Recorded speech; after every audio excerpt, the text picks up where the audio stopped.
there's also way more women on Earth than there are men. So some of us gonna have to choose to not have one. There's like 3 women to each man. So that's why it's very hard for a man to be faithful. That's why usually when you meet a man, he's either fresh out of a relationship. Like, men are never really fully single. Like, and then a lot of us don't want a lot of them too. So that's even less men. Now we're choosing from the ones that are attractive, or they got a good job, or you're gonna have to choose somebody you don't really like. So that leaves even less men. So now women are competing for like these select few men, and that's why a lot of men cheat. It's so many to choose from. You always hear that like men don't have options, but at the same time, I'm always hearing like the ugliest dude ever. Like, oh, he cheated on me with like, and it's like 2 girls that are so beautiful, and it's like, how is this happening? It's happening every day because female desperation is a thing too. Like, when you've been alone for a long time and like you haven't learned how to love on yourself as a woman, sometimes you just start to accept a lot less, like just for love.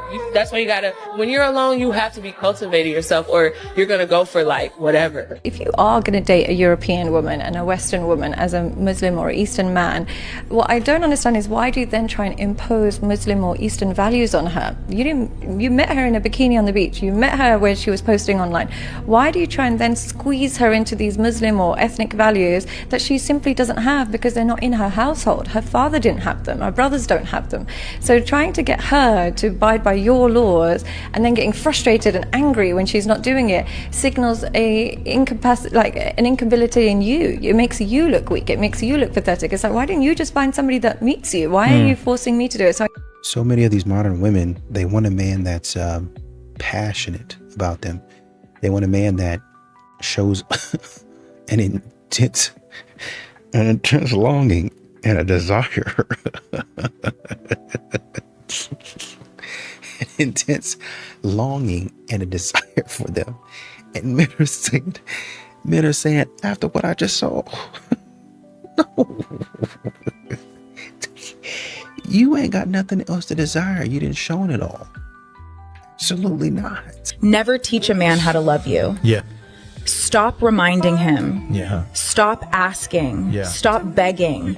A man who truly cares will not need to be told. Mm-hmm. He will not need constant reminders to show up. Mm-hmm. He knows what effort looks like. Mm-hmm. He knows how to text you back. Mm-hmm. He knows how to make time. He knows how to make you feel valued. Mm-hmm. And if he's not doing those things, it's not because he doesn't know.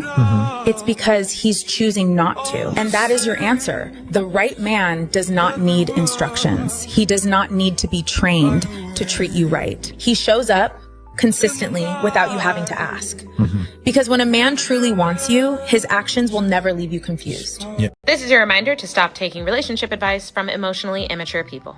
You should absolutely be punishing men when they hurt your feelings. When they do anything you don't like, anything, you should be punishing them. Whether that's a big punishment or a small punishment.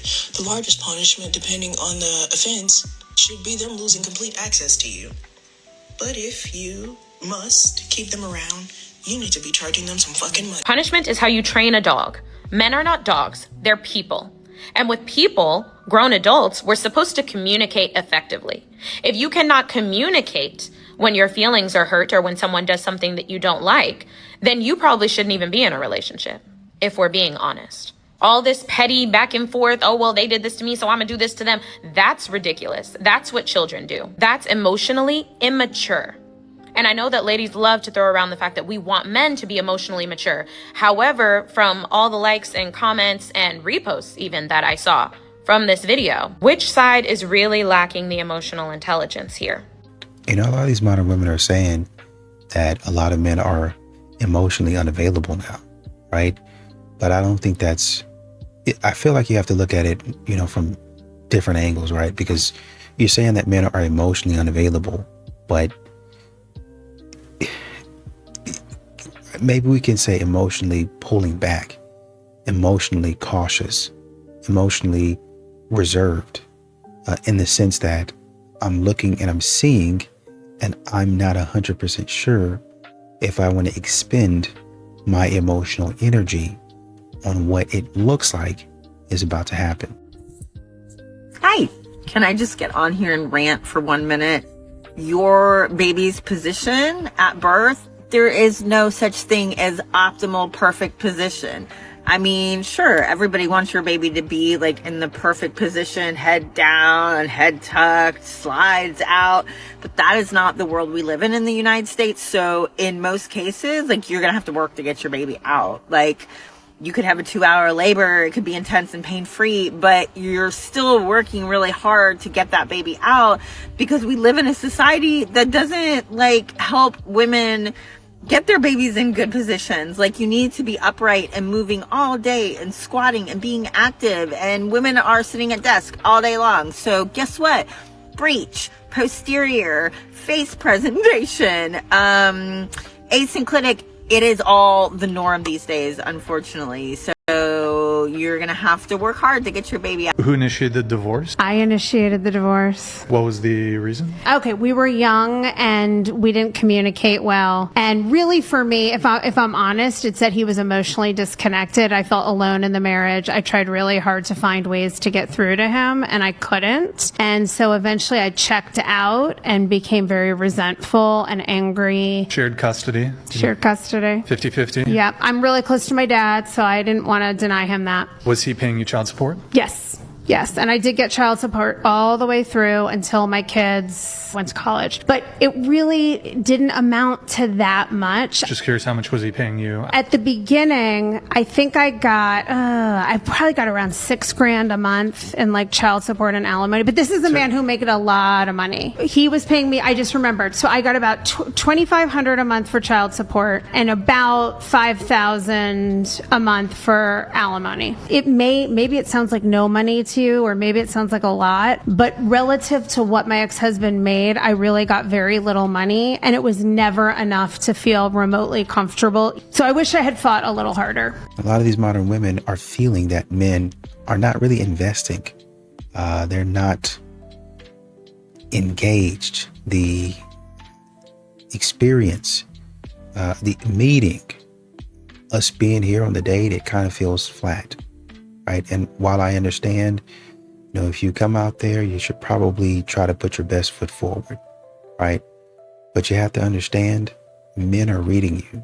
They're watching you and they're saying, oh, here we go. Like, you say something and a man is like, because y'all think y'all are the only ones that do that. And a man is saying, oh, here we go again. He hears a certain thing, or he sees a certain thing, sees a look. Maybe you're wearing something and you're like, oh, here we go again. It's going to be a long night. Baby, let me tell you something. I do not know how y'all wear y'all vaginas out. So when I say that, baby, I'm talking about showing your crack. That's what I'm talking about, baby. Because let me tell you something. Matter of fact, let me show you something. Baby, I'm in the gym. Yeah, I'm working out. You see what I'm saying? I got this on. I'm turning to the side, baby, because I just feel uncomfortable turning to the front. Well, I got this on, even though the crack of my pussy is not showing. You see what I'm saying? But it's like, baby, why do you want a crack in the front and a crack in the back? Like, that shit look crazy as me, baby. Like, I ain't like the way it look. I put these things on, baby. And that shit wasn't, that shit, I ain't like the way it look. It just looks so, you know what I'm saying? So I had to fix that shit a little bit. But it's gym time, baby. Yeah. You heard it here first. Yeah. Y'all know what don't get talked about enough? Is them dudes that be in relationships with other women, not with the mother of their kids, but other women, but they be owing child support. And then they want to cry about all the bills that they got to pay and why they can't help pay this or that when they in a situation with a new woman. Didn't you think about all that shit before you decided to get your happy-go-lucky into a situation with somebody? That be the shit that people don't be talking about. Them be the conversations. They want to try and get with people that's established, that don't be having the kind of debt and issues that they got going on, and they want people to accept them for their debt. No, sir. That's your debt and your debt alone. And that's what a lot of you women need to start telling them. That's their debt and their debt alone. They had that debt before they got into a dynamic with you. So that debt, when they leave you, that debt goes back with their ass too. That's not your debt.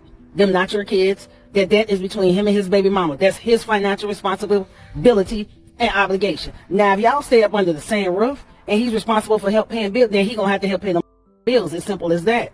But that child support that he gotta pay, that ain't none of your goddamn problem. And a lot of y'all women need to wake the fuck up, because they try and use that as an excuse of why they can't help do this or they can't help do that. You had the kids before you got into a relationship. No different than the goddamn women. They get with men, they got their together, and they try and utilize that man financially because they own baby daddies.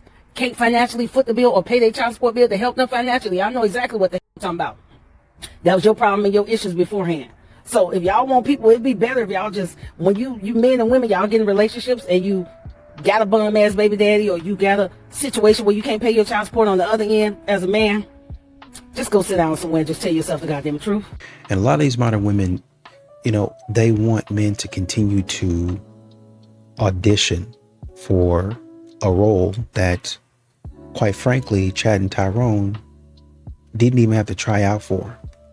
Chad and Tyrone, y'all know those actors and actresses, they don't even have to show up to the audition. They already got the part. That's what's happening with a lot of these Chads and Tyrones. They don't even have to audition. You got the part. Sold. He don't put no energy into it, but then you got Chad and Tyrone over here. You just give it up. A man's gonna find out about that. And when he finds out about that, how do you think that's gonna make him feel? Not very good. A guy can look at weight gain like an isolated thing. Well, I gained weight. Better remedy that with some bigger pants. Here we go. To the Dillards.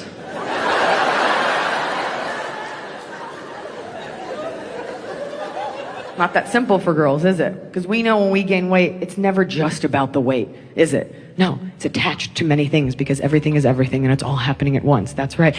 I gain weight because I don't have a work-life balance. I don't have a work-life balance because I hate my job and I don't have time. I hate my job because I didn't get the job I wanted, because I didn't go to school for long enough time, because the guy I was dating at the time didn't encourage me and I always date the wrong men. That's what it's about.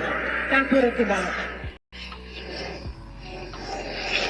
The majority of marriages, the woman's top 4 needs. Number 1, security. And the way that they feel the most secure is that they have a husband that is selfless and sacrificial. He's not going down and buying a new car every time she turns around without talking to her first. He's not getting into debt. Number 2, non-affection. Most women want to be hugged. They want to be held. They want to be kissed.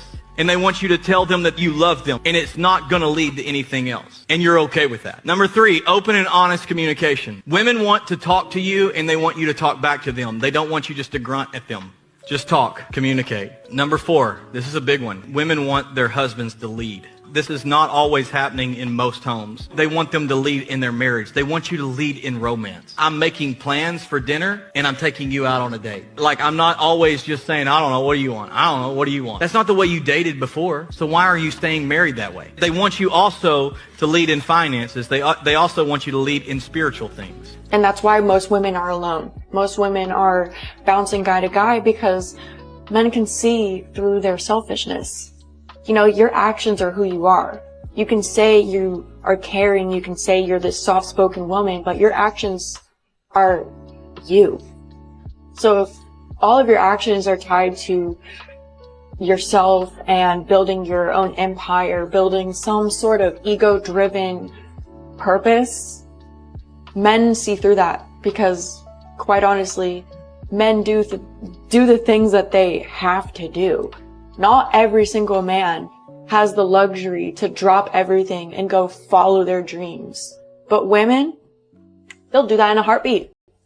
Women will do that in a freaking heartbeat. I don't want to do that anymore. I fell for that. Do not fall for it. Do not. And there you go. There's another one that's saying the same thing. You know, it's funny that, you know, she said that she's 40 years old with 2 kids. One is 11, one is 7. And she said she's been on the corporate, you know, she's been climbing the corporate ladder for so long. And now she says she don't want to do it no more. She says she want to be there to pick up her kids, to drop them off, to be there when they come home. She wants to be able to clean the house, you know, kind of like she wants to live the stay-at-home mom and wife life. 40 years old. And it took her this long to figure that out. And this is why I tell people this all the time. Like, why do I want to live that life? Why do I want to deal with that kind of stress? You want to know what I did this morning? I dropped off my boy at school. And I went grocery shopping. And all I got to do is put away the groceries, have myself a late breakfast, and enjoy the rest of my day. Oh, but the oppression! One time, me and my wife were out doing husband and wife things, and this lady came up to us and said to my wife, "Oh my goodness, you're so pretty. You are just the most beautiful girl I've ever seen in my life." And then she looked at me and was just like, "How did you get with her?" And of course, then my wife looked at me, and then she looked at the lady and said, are you trying to call my husband ugly? And the lady was just like, no, I was just saying how pretty you are. And my wife looked at the lady and said, okay, thank you. And we walked away. At that moment, I would have married my wife and gave her 12,000 rings and gave her anything she wanted, because I was just like, why do you love me so much? As a woman, I can tell you, after leaving a good man, there are things we regret that we will never say out loud. First, we regret not saying more when it mattered. Not the big things, the small, honest ones. Second, we regret realizing too late how rare consistency actually is, how few men show up the way he did. And third, the thing we regret most, we knew he was good. We just didn't know how good until we compared him to everyone who came after. That comparison never ends well for us, and we know it.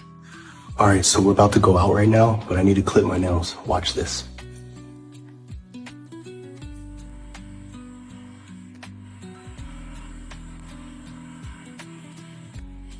Daddy, Yeah? what you doing? Nothing?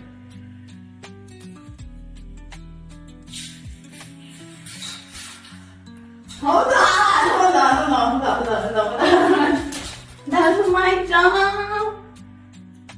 Baby. Oh. Why'd you do that? I told you, look. Come to Thailand. I don't care how hard y'all try, you guys are not going to sell me on this is a part of our culture. It is not, okay? It is dysfunctional. And if this is a part of our culture, maybe our culture is a part of the problem. Maybe everybody that's been saying, hey, the culture is a problem, maybe those people are right, because this behavior at these graduations is animalistic, okay? I'm sorry, okay? I'm sorry. It is a time and a place for everything. You don't just behave like wild animals everywhere you go and think that no one is going to say anything about it. People are tired of seeing this behavior. It is overstimulating. What part of that do you guys not understand? I'm so tired of y'all trying to write everything off as culture. Like you cannot be critiqued. You can be critiqued. People have eyes and people see a problem within the Black community. I see a problem within the Black community, and people are not telling you this to judge you or to try to rain down on you. People are telling you this because people know Black people are capable of more than what we are presenting. We're capable of more than what we are doing. And that is the issue. I'm sorry, okay? I'm tired of y'all trying to just, oh, it's a part of the culture. Your culture sucks.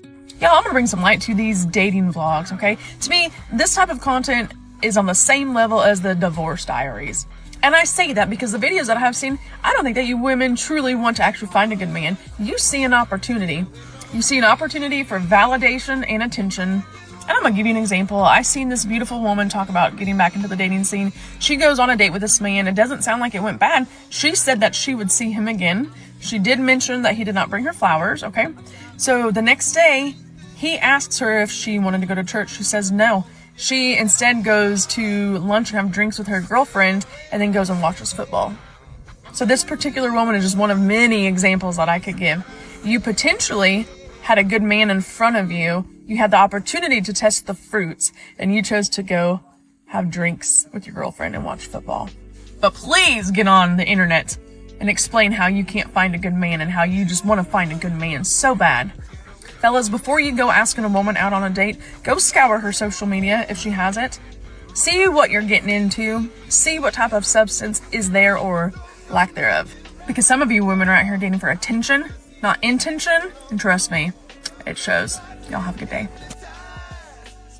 Your relationship didn't die suddenly. You just missed the moment it started to. And I know exactly what that moment is. It's not a big fight, it's not cheating, it's not something dramatic. It's actually way smaller than that. And that's why nobody catches it. It's the first time you shared something real with your partner. Like, actually real, something vulnerable, something that mattered to you. And they just didn't show up for it. Maybe they dismissed, That more traditional feminine woman, I look for that. I don't look for a chick that's running around talking about, I don't need no man. Look, I'm strong. I can pick up my own water. I don't look for that. Right? And most women look for a man that can use his hands and do certain things that's more masculine. Right? That's right. Just thinking about it. Just thinking about it. Got some tools in the trunk.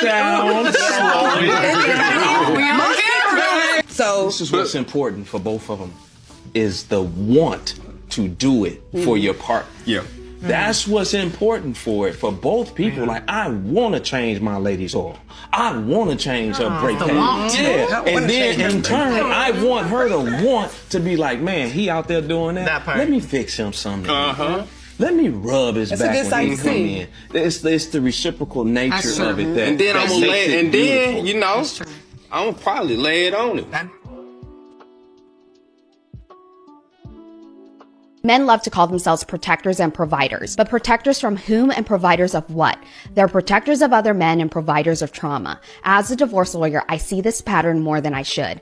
Ask yourself, who do they really protect? I've seen husbands jump to defend their buddies, their coworkers, even complete strangers at a bar, but go silent when it's their wife who needs defending. They'll fight to guard their reputation, their pride, their image, but not the woman who shares their home. They'll protect their friends from consequences, but not their own family from pain. And let's talk about provision, because what are they providing? For too many women, it isn't stability, it isn't safety, it isn't peace, it's anxiety, it's sleepless nights, it's walking on eggshells in your own home. They provide excuses, they provide broken promises, they provide trauma that women spend years, sometimes decades, trying to heal from. I've had clients who spent their entire marriage carrying the weight while their husbands carried only their ego. Men who insisted they were the provider when in reality their wives were providing everything: income, childcare, emotional labor, while he provided chaos. Protecting and providing are not about titles, they're about actions. If you want to call yourself a protector, start by making sure the people you love feel safe in your presence and not scared of it. If you want to call yourself a provider, provide more than just bills being paid. Provide consistency, provide kindness, provide peace. Because protection without safety isn't real, provision without stability isn't real, and a marriage without either isn't a partnership. So the next time a man brags about being a protector and provider, listen closely. Who is he protecting? What is he providing? Because words are cheap, but the reality of what his family feels, that tells the truth. Don't switch up now, nigga. Just because I said I wouldn't let you crack don't mean that we still can't cuddle. We still can't, hold hands. We still can't do the lovey-dovey that you insisted that we do. Yeah. Don't switch up now. Because I hate when y'all do that. Like, y'all don't get y'all way, now all of a sudden it's a whole adult temper tantrum. And it's like, what the f***? It's a turnoff. You ugly as f*** doing that. Like, we grown and all that shit. I will slap you into the new universe. I will slap you into the next gen. Hopefully, by then, Trump will be out of date. Never believe a woman's words. Never. Never trust what women say. I'm going to say this every time. Never believe a woman's words. Never trust a woman's words. Never trust what women say. If you cannot prove it with your eyes, it's up in the air. Don't believe her. Whatever is coming out of her mouth, do not believe her, ever. Do not trust her words, ever. Women talk a good game. They know how to sweet talk a man. It's called cooing. Do not ever think that she will do what she says that she is doing. She know how to bat her eyes and lower her voice pitch and all this and tell you some right to your face. You never trust her 100%. You can love her wholeheartedly. You can love her unconditionally, but you never trust her. Only trust a woman's actions, okay? You always have in your head that she always just might backdoor me, so you don't get let down, so you don't be heartbroken. So if you cannot prove what the she's saying, don't trust it. Trust her actions, not her words. It is crazy how when we get into a relationship with a man, it's no longer on our timing as a woman. You see, a man can get married in less than 6 months, or he can wait 5 to 7 years. It depends on that woman. Men don't rush into marriage at all. They just move fast when certainty shows up. People often think getting married fast is super impulsive, but it's actually clarity. If you haven't noticed how the world runs, men move fast when the right conditions exist. Here's what's usually present when a man gets married super fast. Number one, that woman brings him peace. Being with that woman feels easier than being alone because there's no emotional roller coaster, there's no drama and no chaos. Number 2 is respect. He feels respected in how she talks to him, how she trusts him, and also supports his leadership. Number 3 is emotional safety. He can talk to her and be honest without anything being used against him later. Number 4 is consistency. Her energy, affection, and behavior don't change based on milestones or pressure. Number 5, she believes in him. She believes in his vision even when results haven't shown up yet. Number 6 is alignment. They want the same life, values, direction, not just love.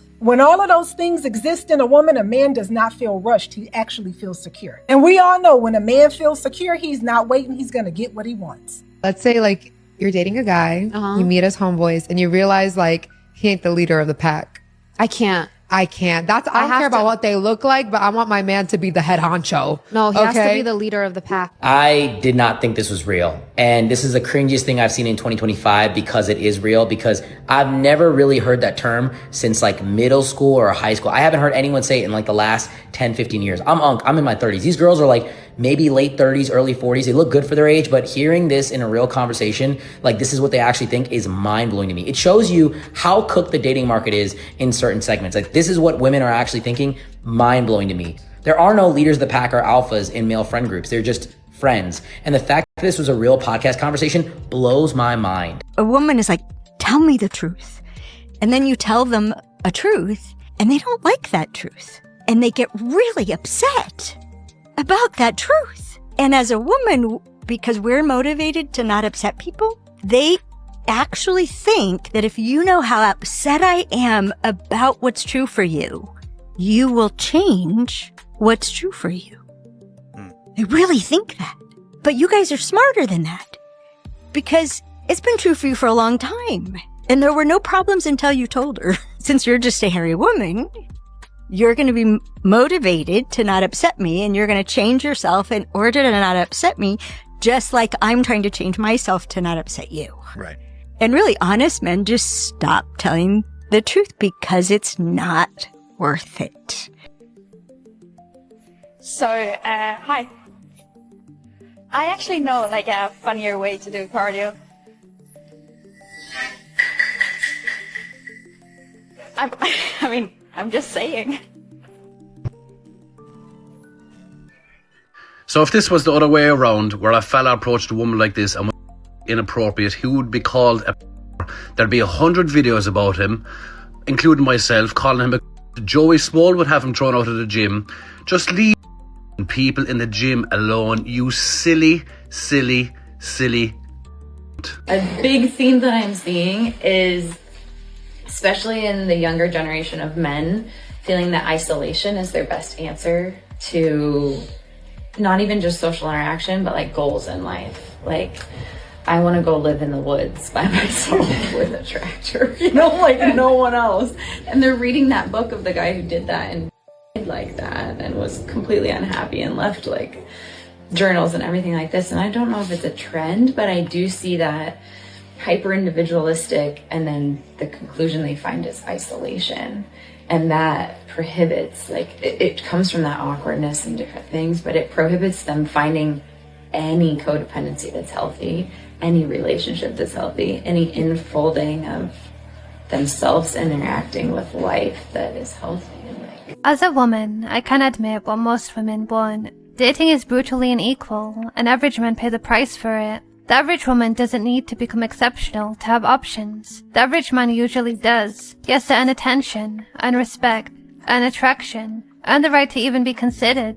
And if he's average, he gets overlooked fast. That's the part people keep lying about. Women talk about equality, but when it comes to dating, men are still expected to bring more, do more, and be more just to qualify.